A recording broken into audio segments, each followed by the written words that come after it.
Hello, how are you? It is another day, it is another week.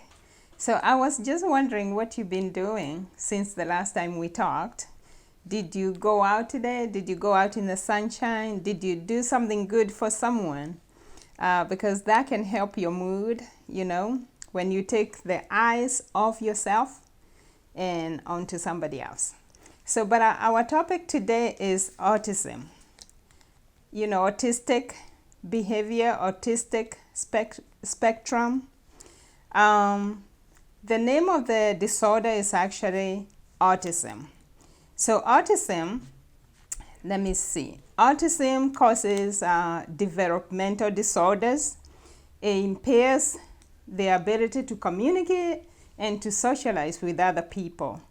Now, the symptoms of autism can range from mild to very, very severe.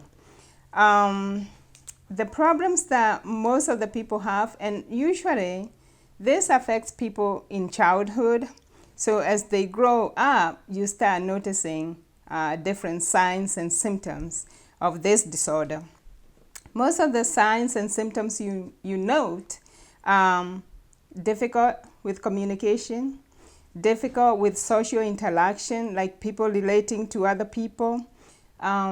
You might see a child with obsessive interests, repetitive behavior, and this usually affects social interaction. It also affects developmental capabilities like going to school, learning, all those things.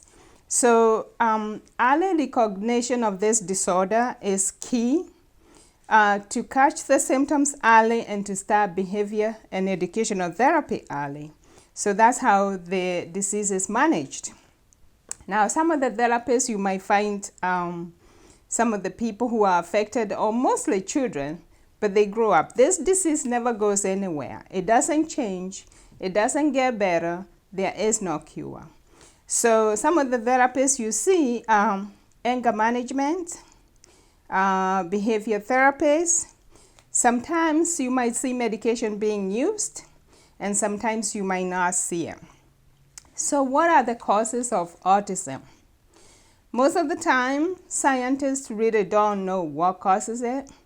So some of the causes they throw out there are genetic mutation. They think that this disorder could be inherited, like somebody can inherit from their parent.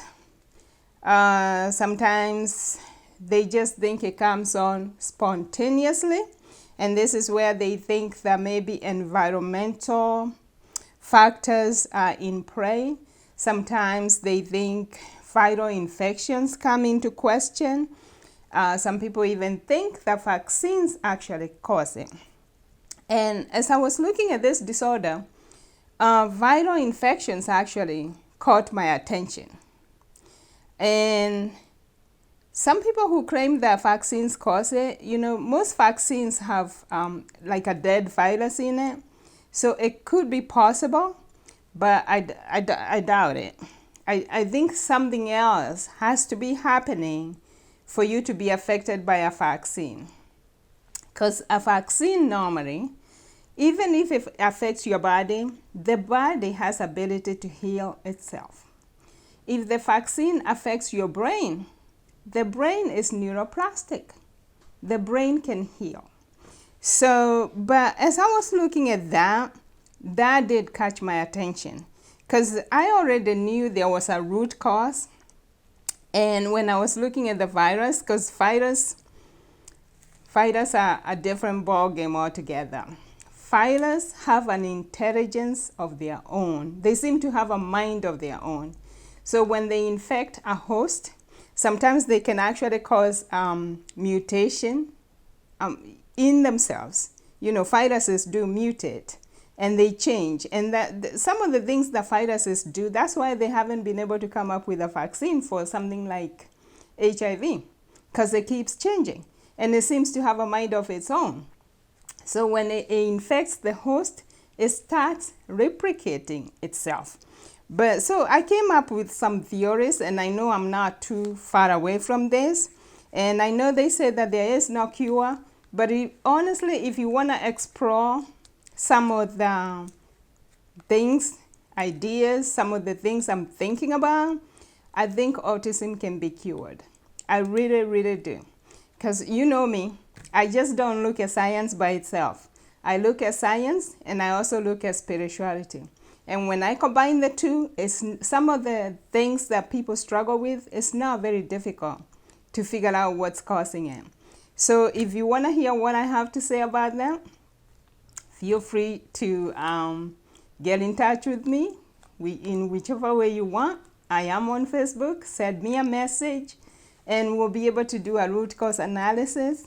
And I can also refer you to somebody who I know can help you to do a root cause analysis. This is in case I'm not able to help you. There is a group of people that I know that I can refer you to if you're interested, and they can help you do a root cause analysis and actually cure this disorder. I think that's good news. And these are some of the things we'll be talking about when we open the school that I've been telling you about, Total Health Academy, in September. We're going to be digging deep. We're going to be going to the root cause of diseases. And we're going to look at science, and we're also going to look at spirituality. Because you know, science without spirituality is actually lame. Science does not have all the answers. But when you combine science with spirituality, you have something to work with. And I think some people will be surprised to learn what I think they will learn. Because when the attention of the fighters caught my eye, I knew I'm on to something. So, and I would love to share that with you. Thank you, and God bless you.